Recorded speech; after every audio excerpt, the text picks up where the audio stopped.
अभी तक हम लोग चल रहे हैं यूरोप में राष्ट्रवाद का उदय। इसी लेसन में बहुत ही विस्तृत रूप से अध्ययन कर रहे हैं और इसके अंतर्गत हमने इसके पूर्ववर्त वीडियो में ये पढ़ा था जर्मनी का एकीकरण कैसे हुआ और इटली का एकीकरण कैसे हुआ। अब हमको पढ़ना है कि ब्रिटेन की अजीब दास्तान, क्योंकि अजीब शब्द का मतलब क्या है, क्योंकि ना ब्रिटेन में कोई क्रांति हुई, न ही कोई विरोध प्रदर्शन हुए, न सम्मेलन हुए। अपने आप एक प्रोसेसिंग के तहत ब्रिटेन में राजनीतिक परिवर्तन होता चला गया। आइए देखते हैं कि कैसे कैसे किन प्रक्रियाओं से होकर के ब्रिटेन में राजनीतिक परिवर्तन हुआ। पहला बिंदु है कोई क्रांति नहीं, लंबी प्रक्रिया का परिणाम। यानी ब्रिटेन जो कई टुकड़ों में बटा हुआ था पूर्ववत, वो एक हो गया, लेकिन उसके पीछे कोई क्रांति नहीं हुई, बस एक ऐसी लंबी प्रक्रिया थी जिसके तहत धीरे धीरे ब्रिटेन का एकीकरण होता चला गया। दूसरा बिंदु है लोगों की पहचान नृजातीय थी। जब तक एकीकरण नहीं हुआ था और ब्रिटेन का, तब तक ब्रिटेन में रहने वाले लोगों की पहचान एक नृजातीय के रूप में थी, उनकी कोई विशेष जाति नहीं थी। अगला बिंदु है समय के साथ साथ इंग्लैंड अन्य देशों पर अपना प्रभुत्व बढ़ाने लगा, लेकिन धीरे धीरे जब उसकी ताकत में वृद्धि हुई तो अपने आसपास के देशों में अपना प्रभुत्व दिखाने लगा, अपनी धौंस जमाने लगा और उन पर किसी न किसी बहाने दबाव डालने लगा।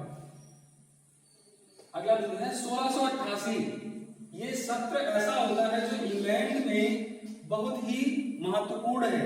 आंग्ल संसद ने राजतंत्र से सत्ता छीनी बिना क्रांति के 1688 में अंग्रेजी संसद ने राजतंत्र को सत्ता से हटा दिया और वहां पर आंग्ल संसद की प्रभुता स्थापित हो गई। 1707 में एक्ट ऑफ यूनियन, इसमें आप देखेंगे इसके तहत स्कॉटलैंड, इसके अंदर देखेंगे स्कॉटलैंड अब ब्रिटेन के ही कब्जे में आ गया था और ब्रिटेन अपनी धौंस स्कॉटलैंड पर भी जमाना शुरू कर दिया था। अगला बिंदु इसी से संबंधित है, क्योंकि आप देख रहे होंगे ब्रिटेन धीरे धीरे अपनी ताकत का विस्तार करता चला जा रहा है। स्कॉटलैंड पर पूर्णतः दबाव, एक दबाव के तहत वहां पर, चाहे वो राजनीतिक रहा हो चाहे कूटनीतिक रहा हो, किसी न किसी रूप से उस देश पर ब्रिटेन का दबाव बढ़ता चला जा रहा था। अपनी भाषा और पोशाक पहनने से मनाही, यानी जो स्कॉटलैंड के लोग थे ये अपनी भाषा तक नहीं बोल सकते थे, ये अपनी पोशाक तक नहीं पहन सकते थे। क्यों? क्योंकि ब्रिटेन का दबाव था कि अगर आप कोई पोशाक पहनेंगे तो वो ब्रिटेन के द्वारा जो मान्य होगी वही पहनेंगे और ब्रिटेन की ही भाषा आपको बोलनी होगी। आप अपनी कोई लोकल भाषा या लोकल पोशाक आप नहीं पहन सकते थे। आयरलैंड पर दबाव, सेम यही प्रोसीजर ब्रिटेन ने आयरलैंड पर भी दबाव बनाना शुरू कर दिया और वहां के नागरिकों को भी परेशान करना शुरू कर दिया और वही न अपनी भाषा बोल सकते थे और न ही अपनी पोशाक पहन सकते थे। 1801 में बलपूर्वक यूके का मतलब आपको यहाँ समझ में होंगे यूनाइटेड किंगडम, यानी ब्रिटेन, संयुक्त राज्य ब्रिटेन जो धीरे धीरे बड़ा हो रहा था। 1801 में आयरलैंड को ब्रिटेन में सम्मिलित कर दिया गया, क्योंकि इसके पूर्व आपने पढ़ा यहाँ पर कि स्कॉटलैंड को मिलाया गया, उसके बाद आयरलैंड को मिलाया गया। अब देखते हैं नए राष्ट्र का निर्माण, यानी कई सारे राज्यों को मिला करके जो नया देश बना उसका नाम यूनाइटेड किंगडम ब्रिटेन था। और ब्रिटेन में कई सारे प्रांत थे जो मिल करके एक विशाल क्षेत्रफल के रूप में सामने आते हैं।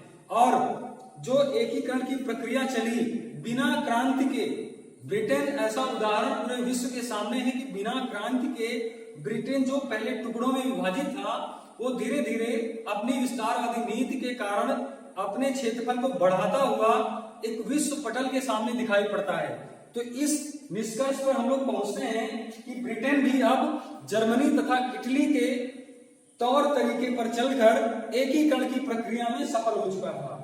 अगला बिंदु है ब्रिटानी झंडा और राष्ट्रगान का प्रसार। जब यूके बड़ा हो गया और सम्मिलित हो गया, यूके का एकीकरण हो गया, तो ब्रिटेन ने अपना ही झंडा और अपने देश में गाए जाने वाले राष्ट्रगान को पूरे क्षेत्रफल में, ब्रिटेन के अंदर के जो भी क्षेत्रफल आता था सबके लिए अनिवार्य कर दिया। यानी कोई भी क्षेत्रीय लोग अपना क्षेत्रीय भाषा, क्षेत्रीय पोशाक, इन सबको त्याग कर अब मात्र और मात्र ब्रिटेन के निर्देशन में प्रत्येक पहलू पर काम करने वाले थे।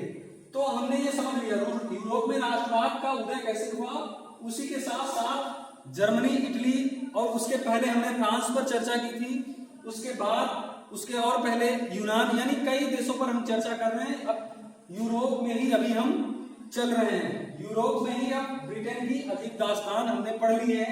इसके बाद का जो भी वीडियो होगा वो अगले वीडियो में शेयर किया जाएगा, क्योंकि अब तक के लिए इतना बहुत है आप लोगों के लिए, इसको आप पढ़ते रहिए। धन्यवाद।